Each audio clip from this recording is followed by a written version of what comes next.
2026 թվականի իշխանափոխությունից հետո, որ իշխանափոխություն լինելու է, ես դրանում անձամբ վստահ եմ։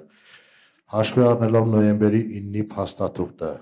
հնարավորություն կա եւս մեկ անգամ անդրադառնալ Արցախ եւ Լաչինի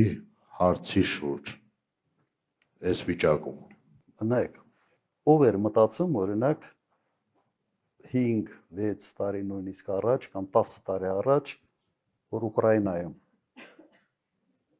կարող է այսպիսի պատերազմ լինի, որ աշխարհը խառնվի ընդհանրապես, որ Միացյալ Նահանգներում կարող է նախագահ ընտրվի երկրորդ անգամ Տրամպը, ով էր պատկերացնում, որ նման ոճով ընդհանրապես որևէ նախագահ կարող է աշխատել։ Հիմա աշխարհը մտել է մի բավական անկայուն ժամանակահատված, երբ ասենց միաբևեռ աշխարհը տրանսֆորմացվում է բազմաբևեռ աշխարհի։ Սա այն իրավիճակն է, որտեղ կարելի է կամ կորցնել կամ շահել։ Նայած դու ինչպիսի քաղաքականություն ես վարում։ Ժամանակին արագ կողմնորոշվում ես, թե չես կողմնորոշվում։ Հիմարություններ ես անում, թե հակառակը, հմուտ ճիշտ քայլեր ես անում։ Ես այսօրվա աշխարհում ոչինչ չեմ բացառում։ Եվ դրական, եւ շատ բացասական։ Ուրեմն սխալ քայլերի պարագայում մենք կարող ենք եղածի վրա լիքը բան կորցնել, ճիշտ քայլերի դեպքում մենք կարող ենք որոշ մեր երազած ինչ-որ հարցերի նաեւ լուծում ստանալ։ Եթե ոչ ամբողջական, ապա գոնե մասնակի։ Սա է իմ պատասխանը։ Չեք տեսնում ինչ է կատարվում։ Օրինակ Միացյալ Նահանգները շատ հետաքրքիր է, չէ՞ բանակցում։ Սկզբից մի հատ լավ հարվածում է, հետո բանակցում։ Ասում է տարիֆները 200%, 100%, 500%, հետո ինչ է ասում։ Ուղղակի անգլերեն, հետաքրքիր, ես չեմ մտածել, որ հնարավոր ընդհանրապես այսպիսի տերմինոլոգիան միջազգային հարաբերություններում կիրառել։ Ասում է they lined up to kiss my ass։ Եվ ճիշտ է ասում, հերթ են կաղնում։ Հերթ են կաղնում, գնում է ինչ որ ձևի հարցերը լուծում։ Հետո 100%-ը դառնում է օրինակ 25%, 30%, բայց իր նպատակին հասնում է։ Ես չէի կարող օրինակ նույնիսկ մի քանի տարի առաջ պատկերացնել, որ սա հնարավոր է։ Սենց թվում է, թե ինչ որ քաոտիկ բաներ է, քաոտիկ չի։ Բայց մյուս կողմից տեսնում ես, որ մարդիկ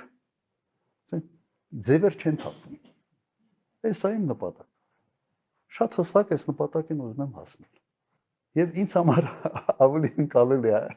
այդ ոճի իմիջիալոց։ Սենց առանց սենց խարդավանքների եւ այլն։ Անում է, բայց հիմա աշխարհը փոխվել է։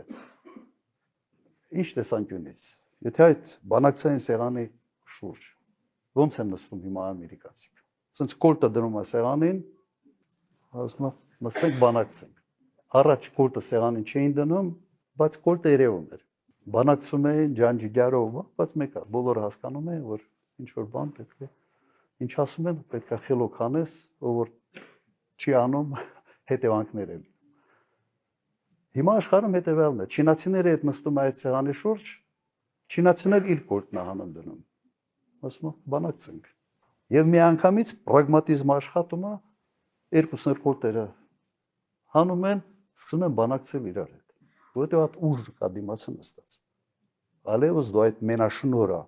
նման կարգի բանակցությունների համար չունես։ Եվ կա եւս մեկ երկիր, որ այդ սեղանի շուրջ որ նստում է, ճիշտ է, կոլտը չի դնում սեղանին, բայց նռնակը հանում է, զապալը հանում Ռուսաստանը։ Ասում է բանակցենք։